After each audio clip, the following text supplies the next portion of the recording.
We'll give everyone just another minute to get all acclimated. We are broadcasting from Rookery Bay National Estuary Research Reserve in Naples, Florida, and our field camera is at Tiger Tail Beach, located on Marco Island in the western edge of the Everglades in Southwest Florida. So we can't wait to hear where you're from and what demographic you represent in terms of, are you a school student? Are you a volunteer? Are you at home? Where are you? So we're going to be asking those questions momentarily. So I just wanted to give a little bit of an overview of who we are and what we're doing today as everyone gets acclimated. So I'm Sarah Falkowski. I'm the education coordinator at Rookery Bay Research Reserve. And I'm here with my colleagues, Dita. Hi, I'm Dita, and I am an education specialist, and I'll be kind of wading through all the questions you have at the end. And we have Cole. Hi, I'm Cole. I'm the avian specialist at Rookery Bay. So I will be here answering your bird questions. And from the field, we have a few members of our team that will appear throughout the presentation. The camera is situated there at Tiger Tail Beach, and it is live. So we'll be spotting some birds and talking about them from there. So welcome to Birds on the Beach. This is a new program that we developed for National Estuaries Week, and it's very exciting to have all of you in our audience. We have an entire week of programming, and we're so excited that you're here. We're also streaming live on Facebook, so if you're joining us there, you'll be able to see us through the Facebook link, Friends of Rookery Bay. So we will go ahead and get started here. First, I want to show a map of where we are. So let me share my screen, and I'm going to make it a little bit bigger. I think it's loading. Okay, here we go. So this is a map of our boundary, Rookery Bay. We are everything within inside of this yellow line here. So we're located in Southwest Florida, and our team is located right about here. Let me just drop a little pin there so that you can see where they are. I'm going to add an arrow, and they are right here at Tiger Tail Beach. Do you see that blue arrow I just dropped? So the big island here is Marco Island, and they're just on this tip right here, Tiger Tail Beach. So we will tune into their camera momentarily. All right, I think we are all set to go. Team in the field, are you guys ready to roll? Yeah, we are. Can you hear us? We can hear you. I'm going to go ahead and spotlight your video so everyone can see it nice and big. All right. Woo! Oh, I'm on the big screen. How's it look? How's it sound? It's perfect. Tell us who you are. Awesome. Okay, great. So my name's Janine. I'm with the education team at Rookery Bay National Estuary Research Reserve. I'm super pumped to be out here. It's a beautiful weather. We're having a wonderful low tide. We're out here getting some good footage and learning about the birds that we see out here. And this is really important for education to join with our research partners, our stewardship partners, and a very special partner today so that we can communicate all of the stuff that we learned about here to the public, to you guys. So with that, I will turn it over to our special guest. Adam, you want to introduce yourself? Yes, hello, I'm Adam. I'm a seabird biologist of Audubon, Florida, and I have a position that's co-located at Rookery Bay, so I work a lot with the Rookery Bay folks, research. Today we're out here on the mud flats at Tiger Tail Lagoon. We're doing a shorebird survey. This is something that we would typically do, Audubon, Rookery Bay. We're out here. Tiger Tail and the other mud flats within the reserve are really important for migrating and wintering shorebirds. So what we're out here doing weekly is counting what we see, the abundance of species, the numbers, and we track that over time so we can get trends on how the birds are doing and how important these areas are for the shorebirds. So looking out in front of us here, it'll be hard to see, but in a minute they'll show you some better pictures. Cole will explain a little bit about the birds. We have a variety of shorebirds out here right now. We have black-bellied plovers and semi-palmated plovers. These are both birds that spend the winter here.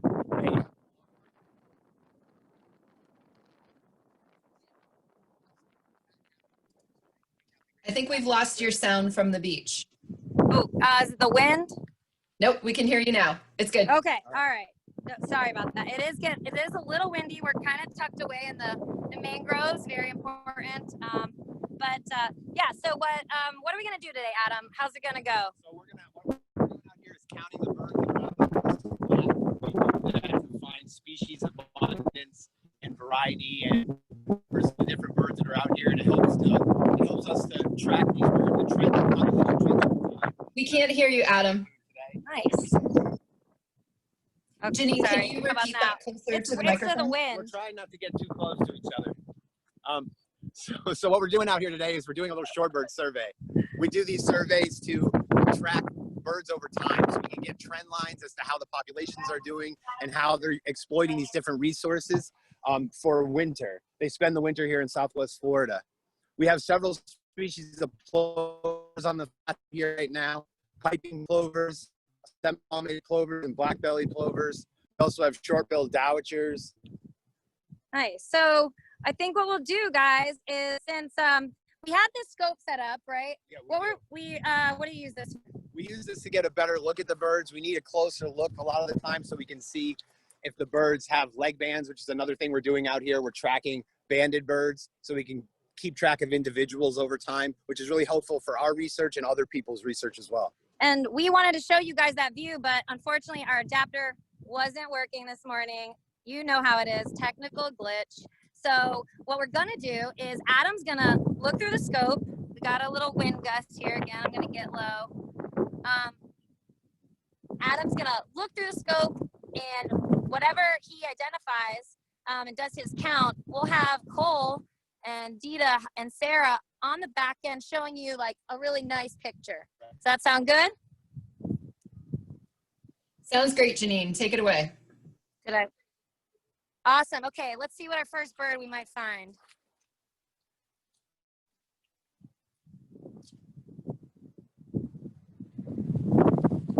If you can hear me, the most abundant bird on this flat right here appears to be semi-palmated plover. Semi-palmated plover. We got one of those? Cole, you got any of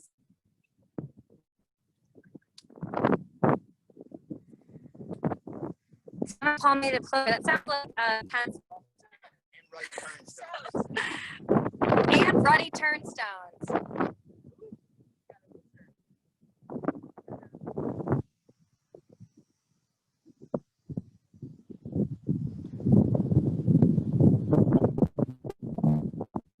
Lots of short-billed dowitchers as well.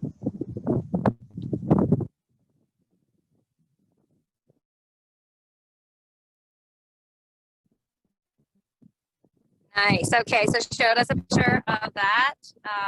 What about dowitcher? What is it? Yeah, Short-billed dowitcher. That's a medium-sized sandpiper that spends the winter here as well. Not much further north. Dowitcher. That's a crazy name. All right. Cole, could you pull up one of those pictures and then tell us a little bit of that bird? I know I did see a lot of them yesterday and have like significant feeding strategy like that you can use to deny them. Yes, so I will pull up one of these. It's just taken me a second to get my screen share going.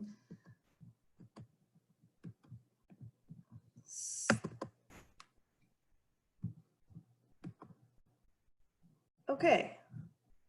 Can you guys see my screen all right? Yep, beautiful. All right, good. So this is going to be our short-billed dowitcher. They are one of the more common birds on the beach. It's not surprising that Adam's got one out there for us today.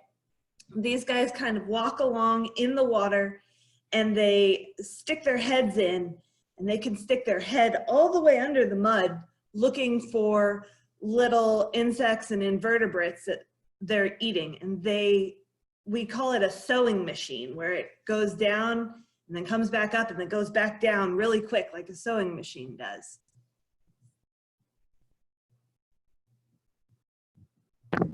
Awesome. Do they change breeding plumage? Would we? Yeah, so different times of the year, many of these species look different. So right now we've got a picture of a nice short-billed dowitcher that's got all its beautiful breeding colors on it. They do get a lot more drab and brown as the winter goes on. That's a very common thing for many of our shorebird species. So we're pretty lucky this time of year where we'll get a mixture. We'll see some that are really nice and have this orangey breast, and then we'll have others that will very much look gray. But that long bill is pretty distinctive, as well as their little yellow legs. And Cool. Cole, we do have another Um, question about the dowitcher. How big, Adam or Cole, would you say that bird gets? And is it a type of sandpiper? Ooh. Those- Cole, go how ahead. How big questions are difficult. So we kind of see a range of sizes in shorebirds, ranging from our tiny little guys to our much bigger birds. So we've got birds like the least sandpiper that are as small as a warbler, whereas we've got our marbled godwit that are much, much bigger. These guys are not a particularly big bird. They're bigger than most of our sandpipers that we have out here, and a little bigger than a ruddy turnstone, if that helps for a size comparison. And yes, they are Awesome. a sandpiper. So we have, Adam just told me we have a piping plover with an orange flag. What is that about? I don't know many birds that carry around flags, so I'm totally confused. All right, cool. Let me pull up a piping plover. Well, I can, but I don't have a banded one ready. Oh, yes, I do. I lied. Okay. Let me get this sharing for you. Or can you see my piping plover? We are still on the dowitcher. If you stop sharing that one. Stop share. Screen share.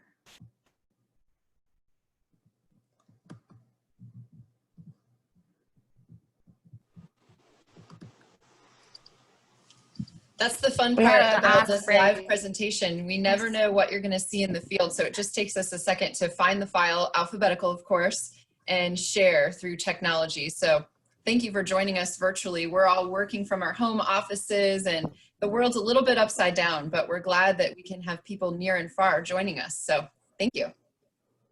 Awesome. Okay, so now we've got a picture of a piping plover up there. You guys can all see that? Okay, good. So this is taken by our lovely Jean Hall, who I'm pretty sure is in our audience right now. And this is a piping plover that has a series of bands on their leg. And biologists will put these bands on the legs so that we are able to identify an individual. We can identify a lot of species, but they all kind of look the same for an individual, but we want to know where they go, what age they are, and if they're able to raise chicks every year. And in order to do that, we really need to be able to say that bird is this guy and we know him from last year. So some of our birds, like our piping plovers, will have a series of bands, and you can see this little orange flag on his leg. Unfortunately, it's the leg that's facing away from us. And the flags are determinant of where the piping plovers came from. So you can see different colors. The orange one, I always get this mixed up when somebody asks me on the spot, but I think the orange ones are the Great Lakes birds. So this one would have been banded somewhere around the Great Lakes area, probably as a chick. And then it is in its migration. So he's migrating down through here, and using this area as a stopover point. And a lot of times we'll see the same birds on the same mud flat year after year, using these areas as kind of like giant buffet tables.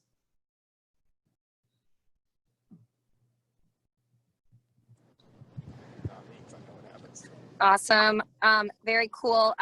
Dita, I don't know if you wanted to take that question. I did see something come in about how much a band weighs. That's a good question. Very, very little. These birds don't weigh much, and we can't put a bunch of bands on birds and make it harder for them to migrate. So these things are very, very, very lightweight, and they have a rule that you can't put any more bands on a bird than like might be 0.4 of their weight, 0.04 of their weight. It's very, very small. These birds weigh almost nothing, and there is a weight limit that these birds carry. So they are very, very lightweight bands, little plastic bands. We do have some follow-up questions on banding. So when you're banding in Florida, how do you pick the color for Southwest Florida birds? It's a good question. So there's a lab that kind of keeps track of all of the banded birds in the country and even outside of the country, because you know these birds are migrating through multiple different countries. And the banding lab is in charge of making sure that each individual bander has banding schemes that nobody else is using.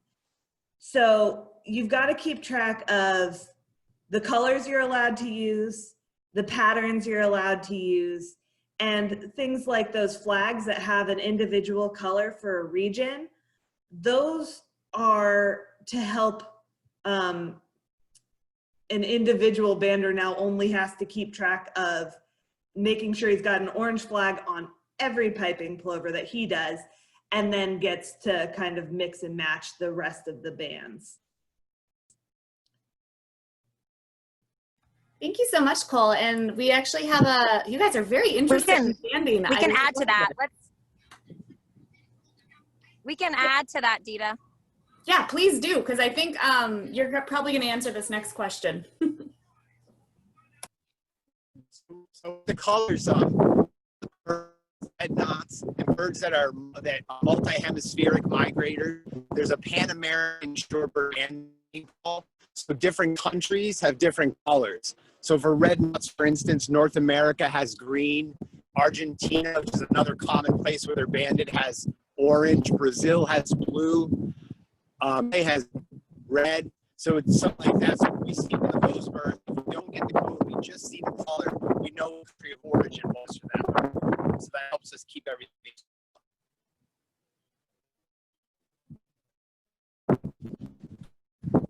Cool. Does that help? Yeah, and following up with that, how do you actually go about banding the birds? So I band black skimmers here. I'm also a Mr. Bird bander. So what we do is we catch them as chicks. So we just use like a butterfly style net, and we catch them, and then we process them by putting on a metal band. Every bird that's banded in North America is a metal band, so like a social security number, and we put that on with pliers that has a ring in it. It's the perfect size for the band, so it doesn't crush the bird's leg. It just closes enough. And then I put on a plastic band that's larger that you can easily.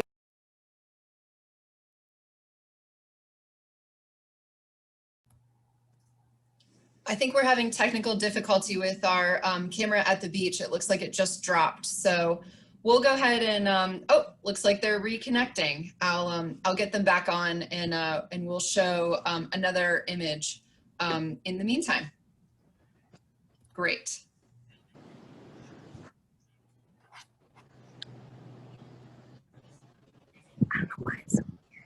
So Cole, who are we looking at right now? Sorry, I was muted for a second. I pulled up a picture of one of the banded black skimmers that Adam was just talking about, and I'm sure he's going to go into a little bit more detail on that. And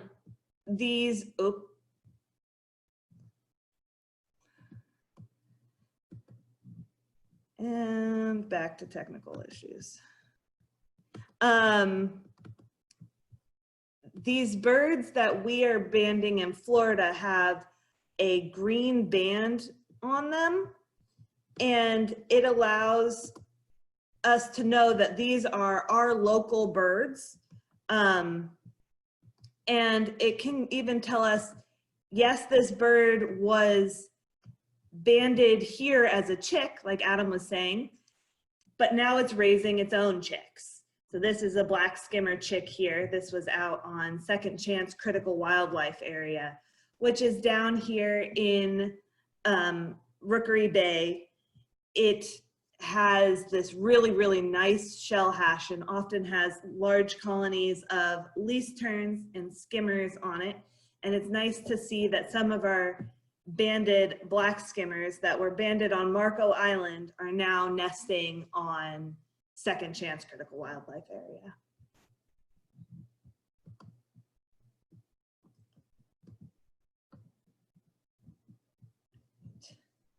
And Cole, quick question. When you're talking about where these birds are nesting, is there any, are we allowed to go in these areas, or why are some areas actually marked off? Yeah, that's a great question. If you guys are from down here in Florida and you ever go to the beach during the summer, you'll see these large posted areas that are off limits to the public. And we close these off because these birds are so hard to see and they're working so hard to have their young ones. And we've got critical wildlife areas like Second Chance that will be closed during the summer every year. And I've got some great images for you of this once I figure out how to do my screen share again. Stop share.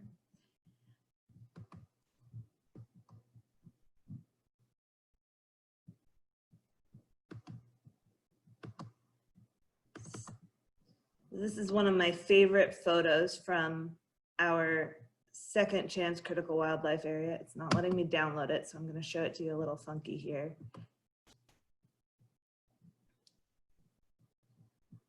So this guy is a little Wilson's plover chick.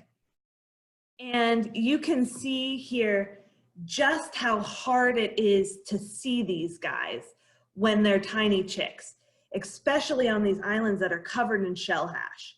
So the Wilson's plover chicks, when they're newly hatched, they'll just hunker all down and you can't see them at all. So a lot of times we know that people don't want to disturb birds, but you wouldn't even know they were there if you didn't see these large posted areas. And I've got a picture of one of our postings for you. Cole, would you mind, oh, never, that's okay, the picture's down. Oh, sorry. I can pull it back up and. Nope, we'll just keep going, no worries. There's the chick again. And then we've got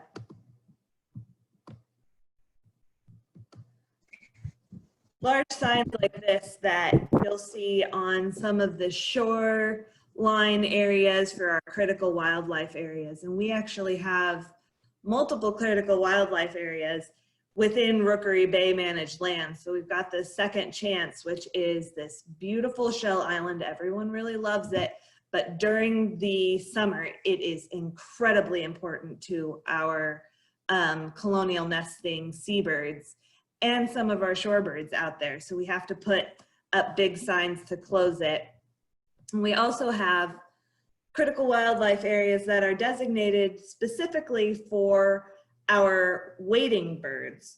So we have one that is actually called Rookery Bay Islands that can get around 1,500 birds sitting on it at night. And they just kind of roost together for safety in the evenings. So it's incredibly important that we respect these boundaries if you're ever down here and see them.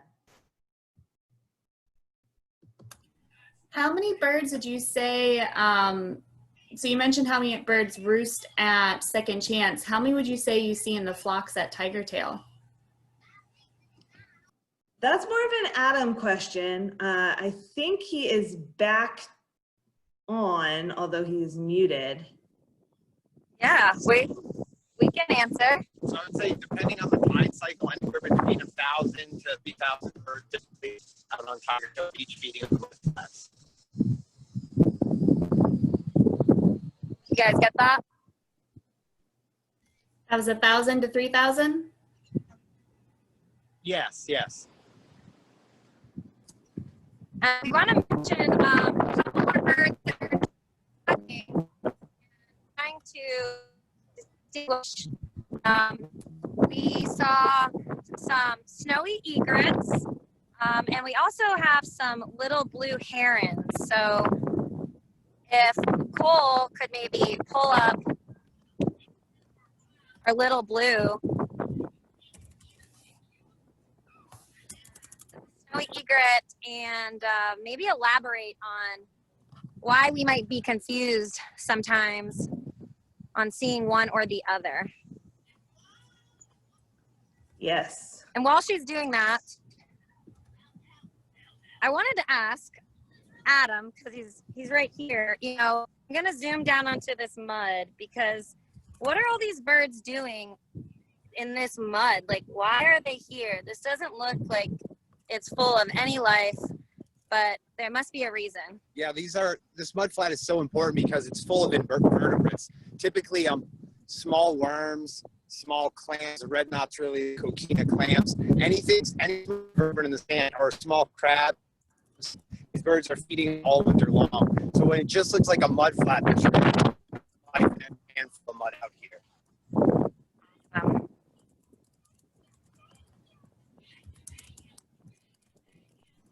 All right. So I don't have a great photo of a little blue heron at my fingertips, but I do have some interesting photos for you that can show you why it's a little hard to identify some of these birds. So I'm gonna pull up our snowy egret. This is a very common bird around here. I'm going to try and pull up our snowy egret. Okay.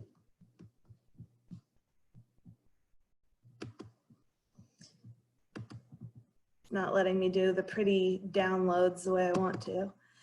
But our snowy egret is a small egret. It is these beautiful white birds with these nice plumes, and they have really nice yellow feet here. But you can see that sometimes their legs can kind of look a little yellow, while most of the time we think of distinctish black color. There is another species, which is called the little blue heron. It's a very similar size. They're not quite as they don't have quite as many plumes as our snowy does. And the plumes are these nice feathers here that come off the breast and off the head. But when they're young, the little blue herons are actually white, which makes it very difficult to identify from time to time. And I actually have kind of a fun picture of a little blue. Come back and forth all over the place here. All right. So this is a little blue heron. We call this the calico phase. And it's actually going from the white juvenile to the dark blue of the adult. So it kind of has both the white and blue in there, which you can see how you could mistake this bird, especially if it didn't have any of the blue in there, as a snowy egret. And these birds are both nesting in the area on some of our critical wildlife areas, and they're all over Rookery Bay area.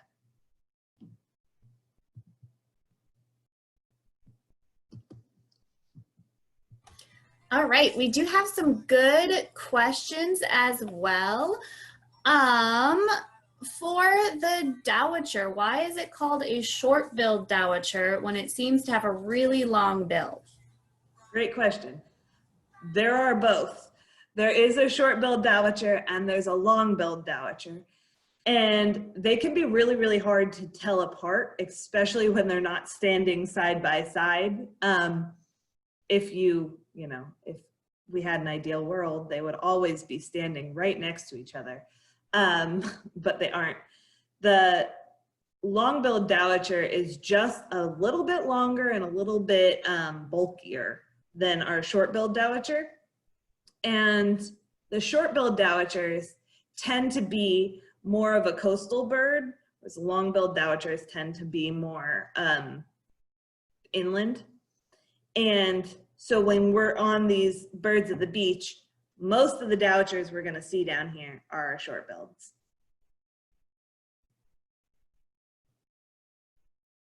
And then another question we have that kind of goes for a lot of these birds.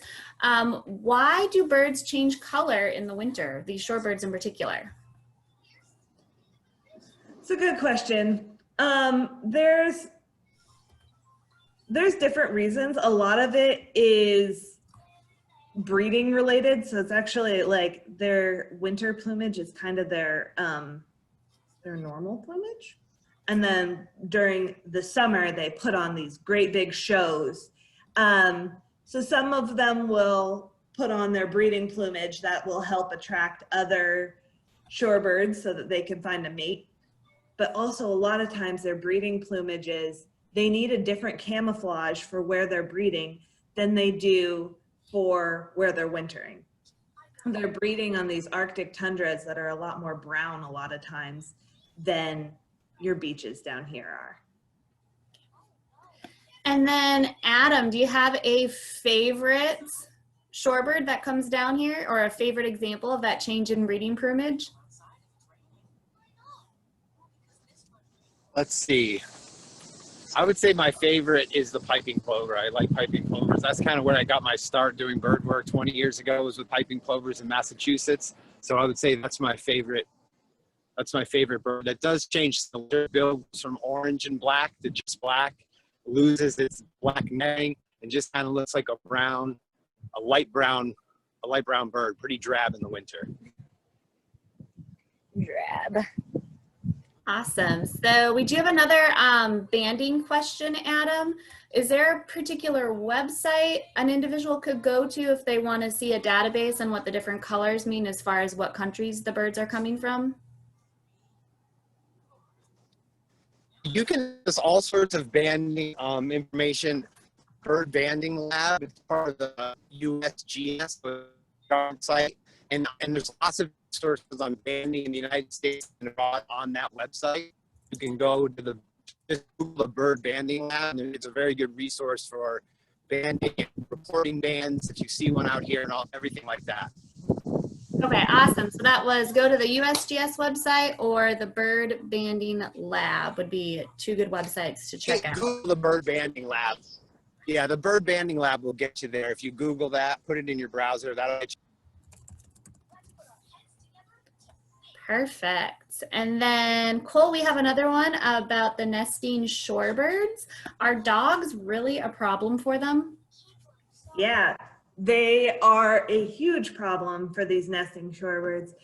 And it's for several different reasons. One is that they are a predator, and these birds are working so hard to get enough energy to sit on these eggs and to raise their chicks. And every time they see a predator, they have to go into a defensive mode, which can also mean they leave their eggs and they run away so that they're not being threatened by these dogs. And that can leave their eggs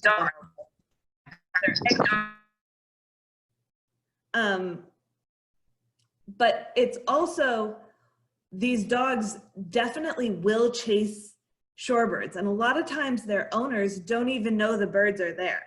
So you'll get people that'll say, oh, my dog would never do that, and you just don't even know because the birds are so tiny and so invisible there's a lot of negative effects to having dogs on these beaches, and definitely off-leash dogs will just in an instant gobble up one of these chicks. Thank you, Cole. Going back to some of our shorebirds feeding habits, excuse me, why don't, when they stick their heads in the sand and the mud, why aren't they always constantly covered in mud and sand? For either one of you want to take that, Cole or Adam? I mean, Adam, do you have a sensible answer to that? That there are a lot of times they're probing in water for some of the portion that they're feeding. I think that helps clean the bill off, and the bill is very smooth, and that also helps. It helps keep the bill clean. The mud doesn't stick as well. Thanks for that question. I never thought about it. All right, we do have another run, and I think either one of you could take this as well. Are there any invasive birds in the area? Yes, there are invasive birds. We don't have, as far as I'm aware, any invasive shorebirds, but in the area we do have European starlings that you'll see, and then we have birds that are kind of encroaching on different habitat that isn't necessarily the habitat that they should be on. And when I bring that bird up, I'm thinking of the fish crow. And the fish crow is native, but they are being attracted more and more to our beaches. And that is a lot of times because of trash and food and people who are, not keeping track of where their snacks are bringing these opportunistic fish crow into the beach areas. And that can be a problem for our nesting shorebirds because these birds are opportunistic and they will grab an egg or a chick as well as your chips.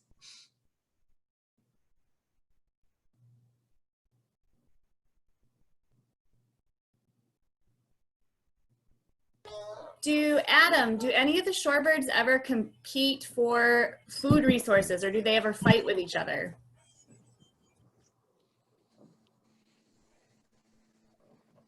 Can you repeat that? Do the shorebirds ever fight with each other, the different species? Yeah, they do. You often see that out here when they find a good feeding area. The birds will be crowding close together and they'll be chasing each other off, bickering back and forth. Nothing too violent, just trying to get the best spot at the feeding hole, for lack of a better term.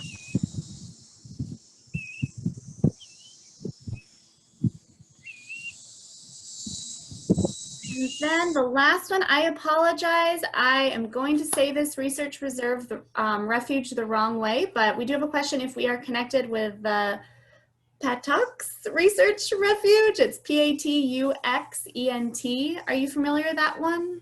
Patuxent. Patuxent, I think, is in Maryland.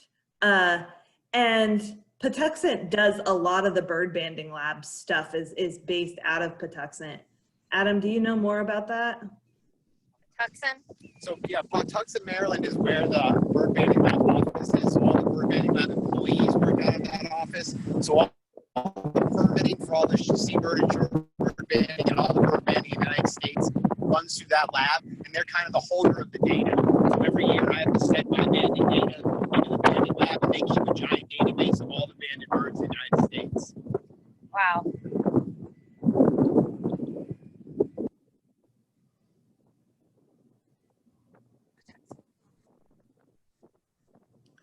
And I think we have one more really good one, which is when can you see the most shorebirds at Rookery Bay? Is there a certain time of year, best time of day? Yeah, you know, now works. So you're gonna have a lot of shorebirds at Rookery Bay, pretty much from migration through winter to the next migration. Not as many in the summertime, although you can see shorebirds here year round, which is one of the best things about Southwest Florida, is we just have an abundance of birds no matter when you go out. The best time of day is typically the morning. That's when they're most active. They're running around on the beach trying to get food, but it is actually very much tidally based. So what you're looking for is what we have out at Tiger Tail Beach. You can see that on their screen. These low tides reveal large mud flats all throughout the Rookery Bay NER area. And when those are exposed, the shorebirds are in heaven. They are running around eating as much as they possibly can before the tide goes back up. And then during the higher tides, they'll be more on the beaches where they're just kind of roosting. They might even be roosting in the mangroves. But the best time for you to see them is these lower tides.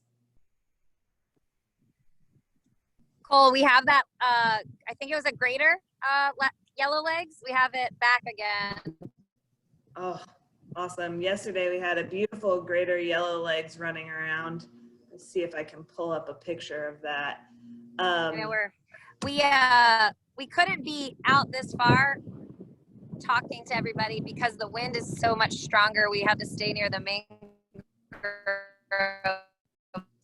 signal. So we appreciate holding on, giving us and the birds a chance. But yeah, that yellow legs is doing its thing. It's pretty funny.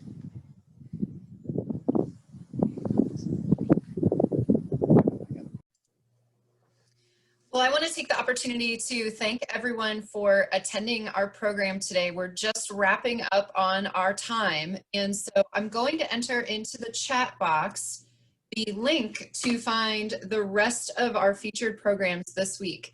I'm also going to share a photo of what we have coming up.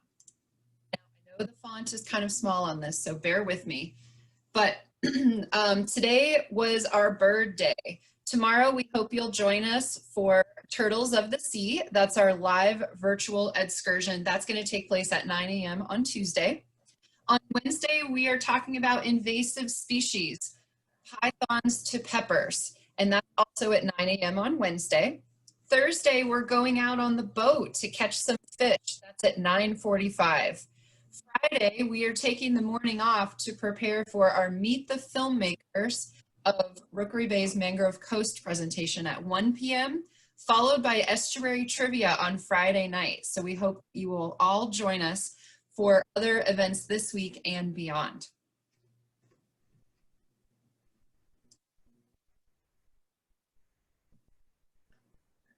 I did not find a picture of our yellow legs. I'm sure we have one somewhere, but it's not in our easily accessible picture depository.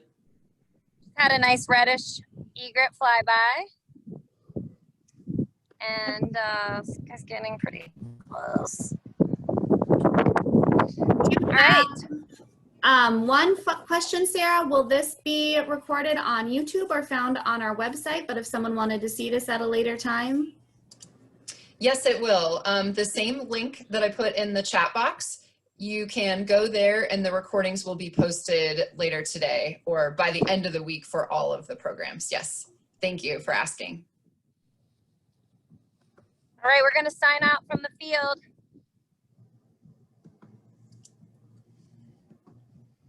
Great. Thank you so much for joining us today, everyone in the participant audience. We had almost 300 students joining us today. So thank you for being in school and learning from Rookery Bay from your classroom, virtual or in person. So we hope to see you again. And as soon as you close your window, you will be sent to a survey. We really appreciate your feedback so we can improve things for the future. We'll see you next time. Happy National Estuaries Week.